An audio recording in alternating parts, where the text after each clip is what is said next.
Bueno, esta clase va a ser un poquito más cargada de conceptos, pero les digo que no se preocupen mucho si no siguen las explicaciones. Algunas cosas las voy a intentar justificar, demostrar de manera formal, pero ustedes todavía en muchos casos no tienen las herramientas o la práctica para que esas cosas les parezcan fáciles de entender. Entonces, si lo siguen, fantástico. Si lo siguen y les falta algo, nos preguntan. Si quieren saber ya esas cosas que estoy explicando, nos pueden preguntar en clase, pero si no entienden del todo la explicación, lo importante es que se queden con la conclusión de lo que digo, con la herramienta final que vamos a obtener de cada cálculo, que es lo que van a tener que usar y después van a tener tiempo durante la carrera de, con las herramientas más adecuadas, aprender a justificar estas cosas. ¿Sí? Entonces lo vamos a volver al teorema del límite central, que es fundamental para todo lo que estamos haciendo. Entonces, ¿qué decía el teorema del límite central? Si yo tengo varias variables aleatorias, ¿sí? ¿Qué significa eso? Que tengo, por ejemplo, vamos a hacerlo muy simple, bolsas con valores, ¿no? Bolsas que oscilan, que tienen bolsas con dados, tengo varios dados, por ejemplo. Aunque esto está más orientado a variables continuas, pero para que lo imaginen puede servir. ¿Sí? Si quieren, dados inclusive con diferente cantidad de caras. Entonces ya no son todos de 6, sino que hay algunos, como los que hay en algunos juegos de mesa, más de 8 caras, de 12 caras y tal. Pero bueno, cada uno de esos dados tiene un espacio muestral y tiene una función de probabilidad. ¿Sí? Ya habíamos visto con el dado más simple que es un sexto de la probabilidad de cada cara. Es básicamente una probabilidad uniforme para todas las caras con un valor de un sexto. Cada dado tendrá un valor medio, ¿no? Si tomo una cantidad grande de datos, el valor medio de un dado de 6 caras es 3. ¿Sí? El promedio de los cosas me debería dar cerca de 3. Entonces, tengo varios de esos. Y voy a medir, voy a tirar un dado una vez cada dado y sumo los resultados. Y después tiro otra vez cada dado y sumo los resultados. Y después tiro otra vez cada dado y sumo los resultados. Tengo como varias sumas, ¿sí? De un tirado, de haber tirado una vez cada dado. Bien, tengo n dados, por ejemplo. El valor medio de esa suma que me da, voy a tener varias sumas, ¿sí? Porque tiré una vez cada dado muchas veces, n veces tiré una vez cada dado. El valor medio de esa suma es la suma de los valores medios de cada dado. Eso es algo que puede llegar a resultar intuitivo, ¿no? El promedio de todas las sumas que yo haga, de haber tirado varias veces cada dado, me va a dar la suma de los valores medios de cada dado. Si tengo uno que tiene valor medio 3, otro valor medio 5, otro valor medio 8, bueno, la suma de esos 3, de haber tirado muchas veces esos 3 dados, me tiene que dar 3 más 5 más 8. Y la varianza de esa suma, no de los valores particulares, sino de la suma de lo que me da al sumar cada vez que tiro una vez cada dado, es la suma de las variancias de esos dados. ¿Sí? O sea, la dispersión en torno del promedio. Eso me dice el teorema central del límite. Y esto, que es lo más importante, es que la distribución de esa suma, la forma que trae el histograma cuando lo hago con n grande, tiende, justamente cuando n se va a infinito, a una gaussiana. Y eso es independiente, muy importante, independiente de cuál sea la forma, la distribución de probabilidades de cada uno de los dados. Si tiro suficiente cantidad de veces, va a tender la suma de todos los valores, va a tender a ser una gaussiana. Con un valor medio, que tiene que ser la suma de los valores medios, y una varianza que tiene que ser la suma de las varianzas. Entonces, esto funciona mejor cerca del centro, como ya hemos dicho, de la gaussiana, o sea que se va a aproximar primero por la parte del centro y después las faldas de la gaussiana es lo último que va a converger. Lo último que se va a convertir en gaussiana son los laterales. ¿Pero qué me dice esto? Bueno, y como dije recién, es independiente de qué forma tengan la densidad de probabilidad de cada uno de esas variables, o en este caso de los dados, que yo usé. O sea, independiente de cuál sea ese, Cuando tiro suficientes veces y sumo, la suma me va a dar con distribución gaussiana. Por eso la gaussiana es sumamente importante. Vamos a verlo un poquito en acción. Entonces tengo, fíjense, vamos a hacer el caso más simple. ¿Qué es el caso más simple? Que en vez de tener muchos dados, tengo un solo dado. Y hago experimentos tirando siempre el mismo dado, que es básicamente lo que ustedes hicieron. Ahí lo que tengo es que todos mis variables aleatorias, porque voy a considerar cada experimento lo voy a considerar, el resultado de cada experimento, o sea, cada arrojada de dado lo voy a considerar una variable aleatoria, son iguales, son todas iguales, pues son todas del mismo dado, entonces todas tienen la misma distribución de probabilidad, todas tienen el mismo valor medio, todas tienen la misma varianza. Bueno, un dado, de la cantidad de caras que tenga, vamos a pensar que el dado está, las caras, en vez de ir de 1 a 6 o de 1 a la cantidad de caras que tenga, los valores van entre 0 y 1. ¿Sí? Es sortear números entre 0 y 1. Entonces, si yo tiro muchas veces y la probabilidad es uniforme, de que salga, va a tener esta pinta, ¿no? Me va a dar números entre 0 y 1, más o menos todos parejos. ¿Sí? Y cuanto más grande sea mi n, ya vimos, más parejo va a dar esto y más uniforme va a dar. Bien, la distribución es uniforme, justamente, es cuando es recta, entre 0 y 1. El valor medio me va a dar un medio, porque estoy entre 0 y 1. Si hacen el promedio, les va a dar a la mitad en un medio, en 0,5. Y la varianza, esto no es nada intuitivo, pero te da, si hacen la cuenta, les da 1 sobre 12. Por lo cual, si quieren, la desviación estándar le va a dar 1 sobre raíz de 12. Bueno, eso sí tiro muchas veces un dado. Ahora, ¿qué pasa si yo sumo pares de resultados? O tengo dos dados iguales, como quieran, los tiro varias veces, tiro uno, tiro el otro, lo sumo, tiro uno, tiro el otro, lo sumo, tiro uno, tiro el otro, lo sumo. ¿No? Tengo varias sumas de a dos dados iguales. O de a dos valores, de a dos tiradas del mismo dado. Lo mismo dado. Bueno, en ese caso, según el teorema del límite central, ya n en este caso van a ser 2, sumo pares de medidas, el valor medio de esa suma, lo que me va a dar esa suma, tiro una vez, uno me da 6, y bueno, esto estaba entre 0 y 1. Uno me da 0,2 y el otro me da 0,3. Bueno, eso sumo me da 0,5. Bueno, después tiro de nuevo, uno me da 0,1 y el otro me da 0,9. Bueno, sumo esto, me da 1. Y así. ¿No? Tengo varias sumas de a dos valores. El valor medio de esa suma es la suma de los valores medios de cada dado. Como son de los dos dados iguales o son dos veces el mismo dado, lo mismo. El valor medio de mi dado era, que va entre 0 y 1, es un medio. Tengo 2, sumo los dos valores medios, el valor medio de la suma me tiene que dar en torno de 1. ¿Sí? El valor medio de uno más el valor medio de otro, como son iguales, son dos veces el mismo valor medio, y eso, que era 0,5, me da 1. Y la distribución va a tener esta forma medio triangular. ¿Sí? Con un máximo en el valor medio. Una distribución simétrica en torno de 1. La varianza va a ser la suma de las variancias, como habíamos visto que eran 1 sobre 12, me va a dar 2 sobre 12, que es un sexto. Bien. Voy a sacar, yo tengo la barra del video acá, la voy a poner acá. ¿Qué hago? ¿Qué pasa si tiro 3 dados o sumo de a 3 tiradas de dados? Bueno, lo mismo da. El valor medio va a ser la suma de 3 valores medios, que son 0,5 cada uno, me da 1,5, pero fíjense, y la varianza me va a dar 3 veces un doceavo, que es un cuarto.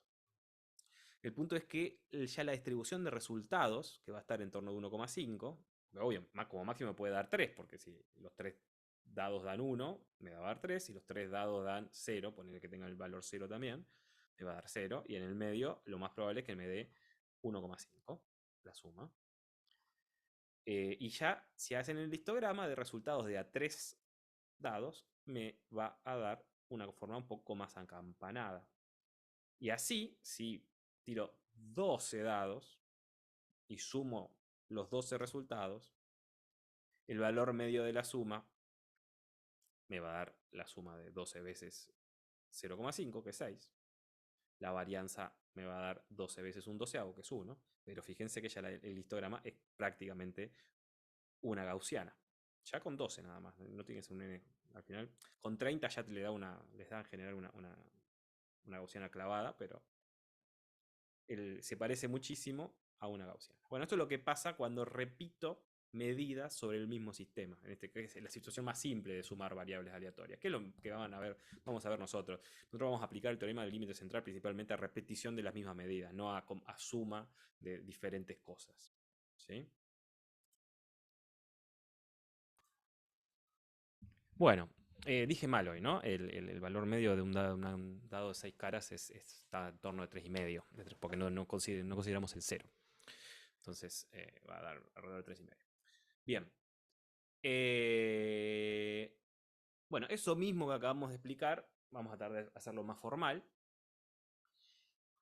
Entonces, el valor medio de esa suma, dijimos, si repetimos muchas veces, bueno, en general, este es el teorema del límite central, ¿no? El valor medio de la suma de variables aleatorias me da la suma de los valores medios. Cuando lo que hago es sumar n veces la misma variable aleatoria, o sea, repito las medidas sobre el mismo sistema, con el mismo método, ojo, lo que tengo sumo n veces el valor medio de esa suma, es la suma del n veces el valor medio de la cantidad. En el caso del dado sería 3,5.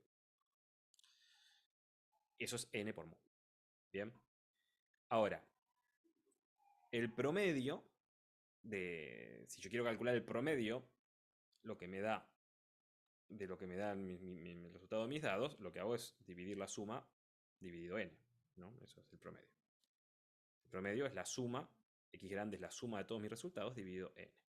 Entonces, el promedio del promedio, o el valor esperado del promedio para nosotros, es el promedio de x dividido n, porque n no se promedia. Lo que está cambiando es acá, está acá. Tengo todos los términos divididos por n.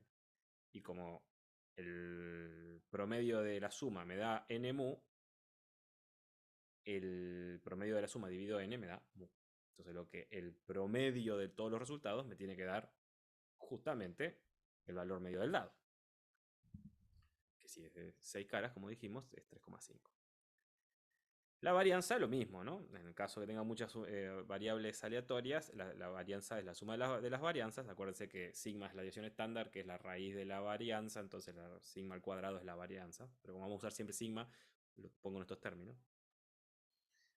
Esto es la varianza de 1, esta es la varianza de 2, y así. Bueno, si son siempre la misma cantidad, siempre el mismo experimento que estoy haciendo, lo que sumo es n veces la misma varianza, ¿sí?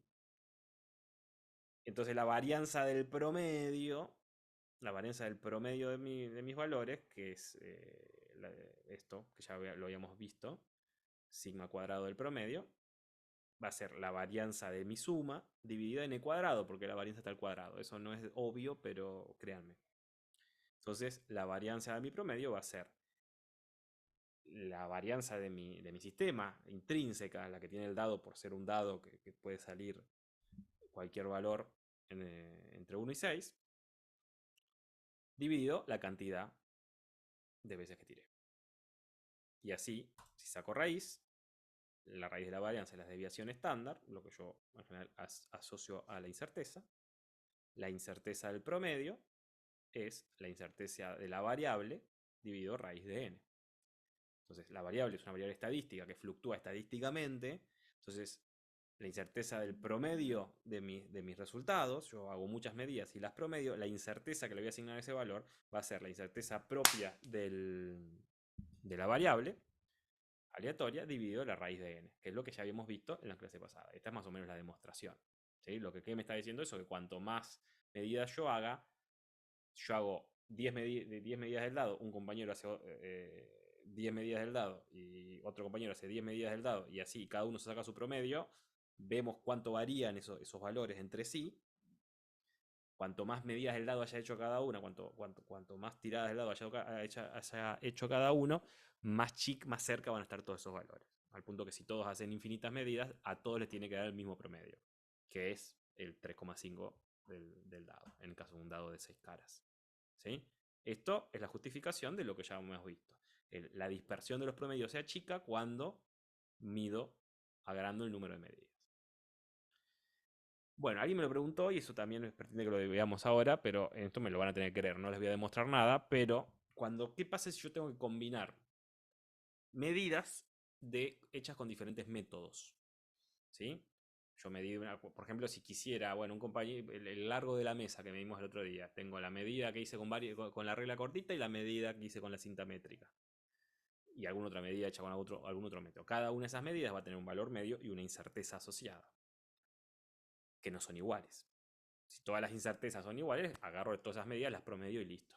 No tengo problema. Ahora, si tengo diferentes medidas con diferentes incertezas, yo intuitivamente me van a tener que, y si no resulta intuitivo lo discutimos, pero me parece que es medio natural pensar que yo voy a confiar más en la medida que tenga menos incerteza que en la que tiene más incerteza. Entonces, ¿qué voy a querer? Cuando hago el promedio, no quiero darle el mismo peso a todas las medidas que hice, a todos los promedios que tengo. Le quiero dar más peso al que es más confiable, al que tiene menos incerteza, ya sea porque medí más veces, porque el método es mejor, por lo que sea. Entonces, en vez de promediar derecho, para considerar los errores, o perdón, las incertezas de cada uno de las determinaciones que hice, lo que hago es sumar no sobre las cantidades en sí mismas, sino sobre las cantidades dividida su varianza, ¿sí? O sigma cuadrado, ¿sí? Si tengo un valor es 1 más menos 0,1, el otro es 1,5 más menos 0,01, y así, bueno, a cada valor los sumo todos los valores, cada uno dividido por su incerteza, por su varianza, mejor dicho, y eso lo divido en general por la suma de las inversas de la varianza. En vez de dividir por n, divido por la suma de las inversas de la varianza. Si miran acá, si están más o menos familiarizados con la notación, verán que si todos los sigmas son iguales, si todos los errores son iguales, esto no tiene sentido hacer porque les queda un promedio normal. O sea, es lo mismo que hacer un promedio normal, porque esto va a ser un factor común que va a salir acá y se les va a cancelar con lo de abajo. Entonces, va a quedar un n acá abajo, mejor dicho, y les va a quedar un promedio normal. Entonces, la forma que tengo yo de combinar valores que provienen de diferentes métodos, o porque hice diferentes cantidades de medidas, o porque use diferentes dispositivos o tal, es hacer un promedio pesado en donde a cada valor lo voy a dividir por su varianza y a la suma total lo voy a dividir por la suma de las inversas de la varianza. ¿Y qué incerteza, qué varianza o qué sigma tiene ese promedio? Bueno, este valor. 1 sobre la raíz de del denominador de la suma de las inversas. Parece medio complicado, pero bueno, se lo tienen que aprender. En algún punto lo tienen anotado por ahí, cada vez que tienen que combinar cantidades, tienen que promediar cantidades que no tienen la misma incerteza, aplican esto y listo. Bueno, hasta ahora habíamos entonces hablado de que las incertezas que provienen de las fluctuaciones de mi propia variable, ya habíamos visto por un montón de razones, porque no está bien definida, porque efectivamente el sistema cambia durante la medida, por varias razones. Esas son lo que llamamos incertezas estadísticas. ¿Por qué? Porque las puedo achicar, como acabamos de demostrar, indefinidamente, tanto como quiera, midiendo más y más y más, con la cantidad de medidas. Lo que se llama es hacer estadística, o sea, sumar determinaciones para achicar la fluctuación de mi valor. Ahora, hay incertezas que no son estadísticas. Incertezas que por más que yo mida, no las puedo achicar, que no me las puedo sacar de encima. ¿Sí? Están las sistemáticas, las que son debidas a algún efecto sobre mi sistema de medición que hace que me modifica el valor siempre de la misma manera. Esas en principio lo que tengo que hacer es tratar de evitarlas completamente. Eso es una mala calibración del equipo, una mala definición de la medida, ¿sí? Y esas sí las detecto, que son muy difíciles de detectar, porque si afectan a todos los números de la misma manera, lo que hace es correr el valor, pero la relación entre los valores que te da se mantiene, entonces son difíciles de detectar. Y si se detecta, se tienen que corregir restando ese valor, el valor que me agregó esa incerteza sistemática, y listo. Entonces esas no tienen mayor tratamiento. Después está la incerteza instrumental. Como dijimos la vez en la clase, no tiene ningún sentido intentar medir por debajo de la mínima división del instrumento. ¿Sí? No, por más que yo repita y repita medidas, nunca voy a llegar a medir una célula con una regla, ¿sí? Porque está por abajo de la mínima división de mi instrumento. Entonces, en general, la incerteza instrumental es como nuestra incerteza no estadística más presente, que va a estar siempre y que a la que tenemos que tener en cuenta. Cuando yo tengo que combinar incertezas estadísticas y no estadísticas, lo que hago es sumarlas en cuadratura, es lo que se dice, ¿no? Sumarlas como al cuadrado tipo Pitágoras. ¿Sí? La incerteza total va a ser la suma cuadrática de las incertezas estadísticas y no estadísticas y sacada la raíz. Si quieren, el cuadrado de esta es igual a la suma del cuadrado de las otras dos. ¿Sí? Y si tengo alguna otra fuente de estadística, alguna otra, perdón, fuente de incerteza que quiera considerar, que me parezca considerar y que no esté contemplada en ninguno de estos grupos, también la sumo en cuadratura, la sumo al cuadrado y así obtengo mi incerteza total.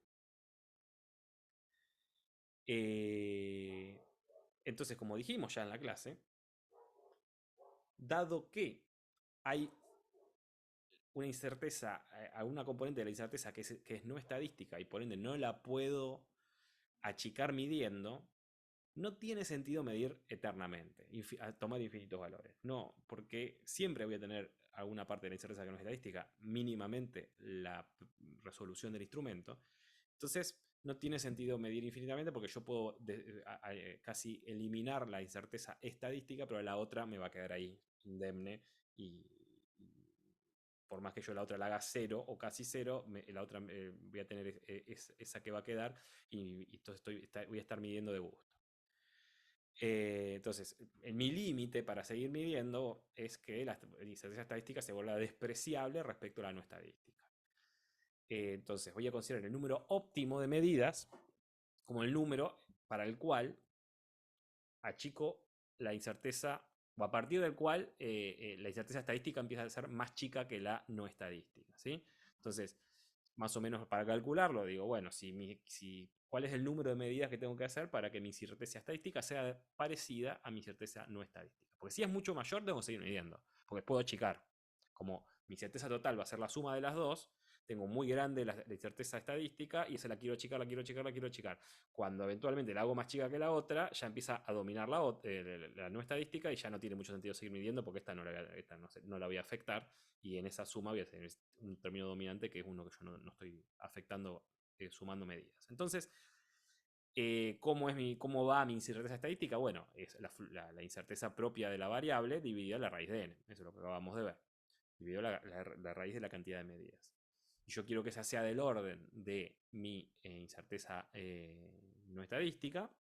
Entonces simplemente despejo de acá y me queda que el número, el n óptimo, o el n a partir del cual ya empieza a dejar de tener sentido seguir midiendo. Yo puedo seguir mejorando. Si son las dos iguales, me conviene achicarla hasta que esta sea despreciable. Entonces, si quieren, podríamos hacer acá un cálculo de cuando la estadística es mucho menor a la no estadística. Pero bueno, a partir de la igualdad, ahí es donde empiezo a tener.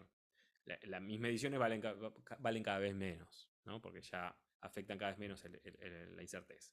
Entonces, el número óptimo va a ser justamente la relación entre la incerteza propia del sistema, el sigma de mi variable aleatoria, si lo conozco obviamente, o si lo supongo al menos, dividido el sigma no estadístico, que típicamente es el, es el instrumental. ¿Sí? Entonces, en cuanto estas dos cantidades se me parecen mucho, yo ya tengo, mejor dicho, estas dos cantidades se parecen mucho, lo que voy a hacer es calcularlo como la relación entre la dispersión de mis datos dividido típicamente la incerteza instrumental al cuadrado y ese va a ser más o menos mi número óptimo de medidas a partir del cual puedo medir más, sí, va a mejorar, sí, cada vez va a mejorar menos a partir de ahí. ¿Sí? Ese es el número óptimo. Si algo se tiene que quedar es con esto, ¿no? La relación entre la fluctuación de los datos, la incerteza propia de mis medidas, la fluctuación de mis medidas dividido el, la incerteza no estadística, que típicamente es la instrumental, todo eso al cuadrado, me tendría que dar el número óptimo de medidas. Bien. Y por último, ¿qué pasa cuando yo tengo dos determinaciones de la misma cantidad? Yo mido la longitud de la mesa, la mide otra persona con otro método. ¿Sí? Entonces voy a tener dos determinaciones de la longitud de la mesa. Esto no es la longitud de mesa porque puse 100 metros, pero bueno, la longitud de una cuadra, lo que quieran. Que tienen diferente incerteza. Ahora habíamos visto cómo combinarlas para promediarlas, eso ya lo sabemos hacer, pero si yo tengo, vino mi compañero y me dice, mira, yo determiné con mi método, determiné que esta distancia es de 100 metros más menos 10. Y yo digo, bueno, yo con mi método determiné que esta distancia es 95 metros más menos 2. ¿Esos números son distintos o son el mismo número? O sea, o esos resultados, el número, bueno, claramente son distintos, pero el resultado es distinto, son distintos entre sí, o como corresponde llamarlo, compatibles o acordes son estos resultados. Bueno, la forma de saberlo es primero teniendo en cuenta que cuando yo expreso los resultados así, como vimos por el teorema del límite central, que las distribuciones tienden de variables aleatorias tienden a ser gaussianas, si a mí me dan este valor 100 más menos 10, lo que voy a interpretar de este valor es que mis resultados, un montón de medidas que hago, mi repetición de resultados me va a dar centrado en 100, con distribución gaussiana, con ancho más menos 10. No, con ancho 10. 10 para un lado y 10 para el otro. El ancho de la campana sería 20 en este caso. ¿Sí? Cada vez que yo tengo este valor, voy a pensar que es una gaussiana centrada en 100 con un ancho a mitad de altura, o un semi ancho a mitad de altura, porque parece que sigma es la mitad de esto, de 10. Y a mí me dio entonces un ancho, una gaussiana centrada en 95 y con un ancho a mitad de altura de 2. Bueno, ¿y qué tan compatibles son esos valores? Para que lo vean, entonces vamos a mirar esta animación. Fíjense, a ver si yo puedo verlo más grande esto. Ahí. ¿No? Acá tengo dos gaussianas. Entonces habíamos dicho que una era 100 más menos 10 y la otra era 95 más menos 2. ¿Sí? Entonces la pregunta es si estas dos son compatibles.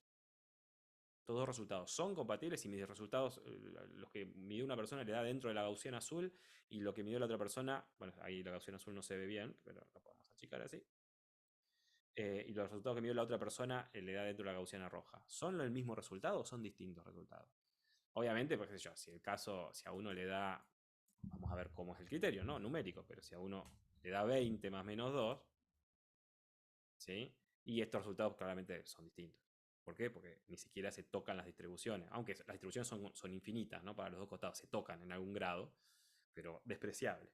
Bueno, cuando se van acercando los valores, no los cuadritos, sino los valores, ya me empiezo a preguntar, ¿y estos resultados son compatibles o no son compatibles, por ejemplo? Y si yo achico acá, ¿y estos resultados son compatibles o no son compatibles? ¿Están cerca? ¿Qué significa cerca? Bueno, justamente vamos a ver cuál es el criterio para considerar o no compatibles los resultados. ¿Cómo vamos a hacer? Y bueno, vamos a considerar que si son dos cantidades, xA y xb, dos medidas, la igualdad significaría que la resta entre ellas da 0. Entonces, preguntar si esas dos cantidades son iguales, lo mismo preguntarse si la resta es compatible con 0. ¿Sí? Entonces, la varianza de esa resta, si son dos variables aleatorias, me va a dar, por teorema del límite central, porque no importa que esté negativa, me va a dar la suma de las varianzas, porque esto está al cuadrado. Y entonces yo lo que tengo que comparar es la diferencia entre estos valores con la suma cuadrática de las incertezas de cada valor. Entonces, lo que voy a decir, uno de los criterios, porque esto es medio arbitrario, yo voy a decir, bueno, que si los valores, la diferencia entre los valores es menor a la suma cuadrática de las incertezas, estos resultados son compatibles. Y que si es mayor, son incompatibles. Uno si hace las cuentas, lo que va a decir es que si la diferencia entre los valores, o sea, si las gaussianas, lo tengo más acá, ¿no? Si las gaussianas están separadas más de una suma cuadrática de sigmas, son diferentes valores, y si están más cerca de una suma cuadrática de sigmas, son los mismos valores. Eso es arbitrario, se decide en esos términos. Si uno hace los números finos, lo que le va a dar es que si están separadas más de una suma cuadrática, lo que tenemos es que va a dar distinto el 68% de las veces. Perdón, el 65% de las veces. Ahora, si están separados más de dos sumas cuadráticas, lo que va a dar distinto es el 95% de las veces. ¿Sí? Entonces, como son probabilidades continuas, el corte es una decisión que en general se toma por consenso, no es estricto, ¿sí? Es una decisión con algún criterio que en algún punto hay que cortar, pero no significa que a partir de ese valor para un lado no hay nada y ese valor para el otro lado está todo, ¿sí? Es un criterio. Entonces lo que hacemos es comparar con la suma cuadrática de incertezas para saber hasta dónde consideramos compatibles esos valores, ese solapamiento de gaussianas. Recuerden, pero lo que es importante, ¿no? Que cada vez que yo expreso un valor experimental, lo que estoy diciendo es el centro de la gaussiana y una desviación estándar. Ahí ya de por sí hay un criterio medio arbitrario que es simplemente una convención. Decir que la incerteza yo la asigno como el ancho a mitad de altura de la campana de Gauss, podría haber dicho 2 veces el ancho a mitad de altura, podría haber dicho 1 vez y media, ¿sí? Se define una por convención. Después, bueno, en algunos casos especiales se puede pedir más que eso. Otra manera más simple de ver si los resultados son compatibles, más simple y menos exigente, porque la distancia que se tolera es más grande, es simplemente si se tocan los intervalos, ¿sí? O sea, si la suma de sigma A más sigma B es más o menos grande que la distancia entre los centros. Entonces, por ejemplo, acá los valores A, B y C, el valor A me da esto más menos esto, el valor B me da este valor más menos estas barras y así. Pero los valores A y B y C son compatibles entre sí porque entre los tres hay superposición, ¿no? Algún valor de por acá está en los tres intervalos. En cambio, el valor D no es compatible con estos tres. Pero el valor E sí es compatible con estos tres y el valor D es compatible con el valor E. Entonces, hay que tenerlo con algún criterio, con cuidado, porque no hay respuestas absolutas en la compatibilidad de valores. Hay criterios. Y en todo caso, si no se usa un criterio estándar, para decir que dos cosas son iguales, o mejor dicho, no iguales, compatibles o incompatibles, hay que aclarar qué criterios se está utilizando. ¿Sí? Este es más simple, es menos exigente. Bueno, eso es todo. Hay bastante para que se acuerden de acá. Así que mírenlo las veces que lo necesiten.